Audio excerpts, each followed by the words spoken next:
impressed, no stress, though they're waiting. I keep them waiting. Makeup on fleek, high heels, ripped jeans, they're all... Hi, my name is Gabriela Watson-Burkett. Hi, my name is Melissa Beatriz. Hi, my name is Kristal Sotomayor. We are Presente Media. Can we do that again? And we are Presente Media. In March, officially, we started in March, but the conversations that led to the creation of Presente Media started much before that.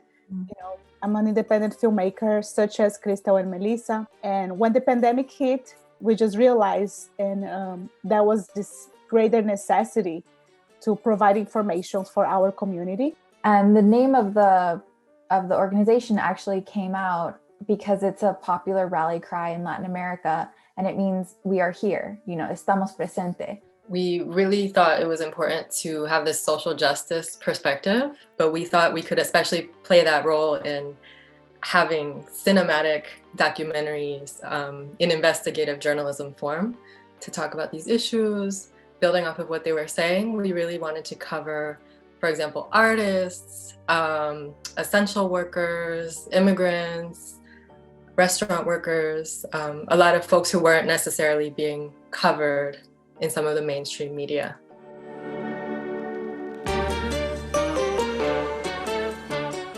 We work, with the community and not for the community. So I think that it says a lot of how we approach storytelling. So we did like a Zoom community conversation because we couldn't do, in person. The main idea was to hear from the community itself. What information do you need? Which stories do you want to be told? So that was so like important for us to understand, which direction to go. I think a big thing is that a lot of Latino stories often are not given the opportunity to be cinematic, right? Just because it's a Latino story, it can be beautiful and amazing and gorgeous. A lot of white stories are told that way. Our story should also be told that way, right? With incredible cinematography and editing and music and everything. So I think our community really deserves to be seen as beautiful. A lot of the films about Latinos in the US and in Latin America are, gangster movies or cartels, and they usually have this thing that's called like a yellow filter. That was like a big conversation most recently, and it's gritty and a little dirty and, yellow filter on that landscape to make it look different from the pristine, clear beauty of, Western countries. And so we're really trying to push back on that.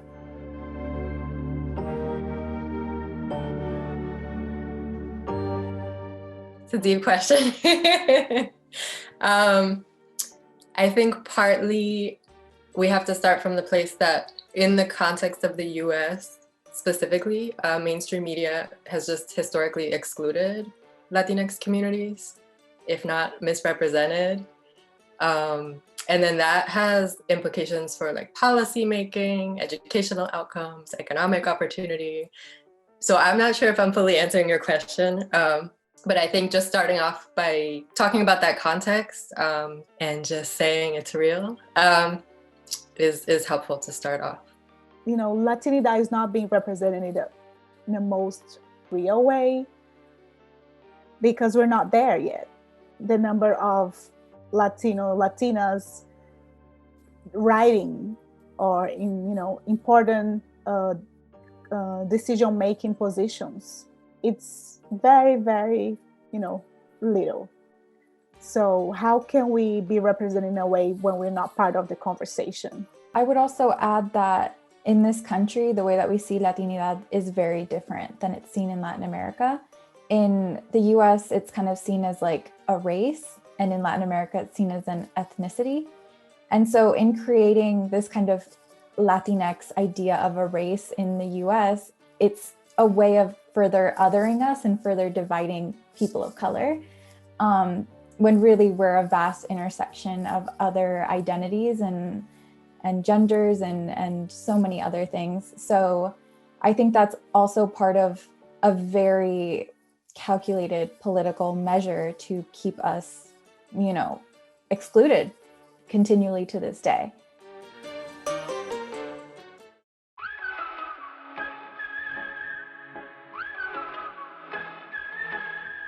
Let's see. So I actually studied social work and always knew I wanted to merge it with journalism and media making.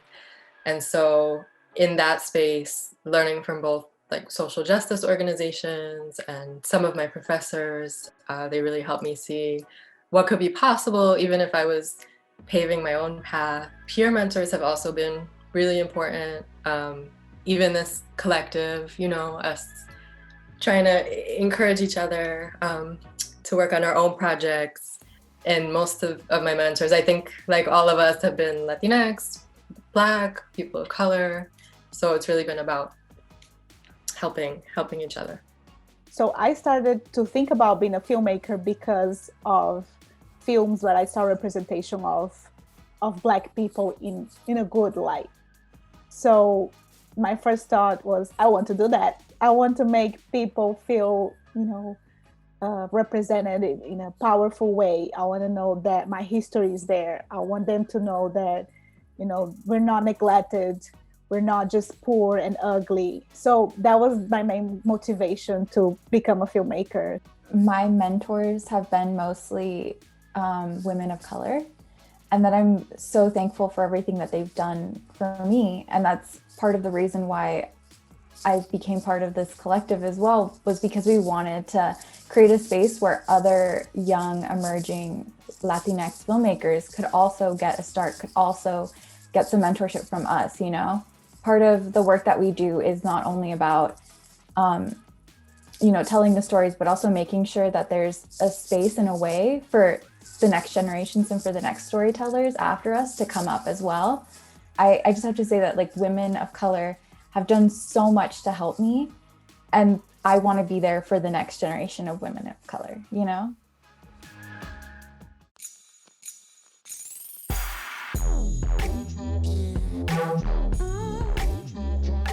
Definitely in the middle, in the center aisle. I'm also middle center aisle at the Egyptian, with my drink in my hand, that's me. In the back, on the aisle on the end. Hard to pick just one, but I'll say Me Enamoré from Shakira always puts me on a good mood. If I can say a second one, Plástico from Rubén Blades, that's a classic. Yeah, my hype song is definitely Yo Perreo Sola, Bad Bunny featuring Evie Queen, Get Down at the Club is totally my vibe. Lately, Already by Beyonce. It's been a great hype song. And also La Vida es un Carnaval by Celia, of course, classic. I would love to spend a day with Ava DuVernay. It's been one of the women out there in the industry that I've been looking up to. I would love to talk to her, exchange ideas, be more inspired. I would love to spend the day with Selena Quintanilla because I have adored her since I was little. The amount of times that I've seen the Selena movie is too many times. I can never watch the ending though.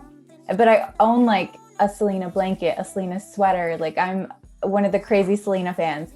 So I have to meet her. It would be like my childhood dream, This is hard, but one of the people I would hang out with is Angela Davis. She's still here, has a lot of wisdom to offer us. I'll just say, such a talented storyteller, such an amazing partner in crime, and very intelligent, soon to be Dr. Melissa. Yes. Thank you. I would describe Gabriela as, first of all, hilarious. That's the first one. She's so funny. I would also say very sarcastic, but I would also say like so bubbly. You know, you're like witty and sarcastic, but at the same time, you're like so fun and bubbly and like sunshine. I would describe Kristal as fearless, imaginative, always kind of pushing us to dream bigger, and determined. Why don't you get it by now? Tell me what you learned in grade school. Give it to me like you want it. Did you forget that golden rule? Why is our love at one-sided? It should really be give and take.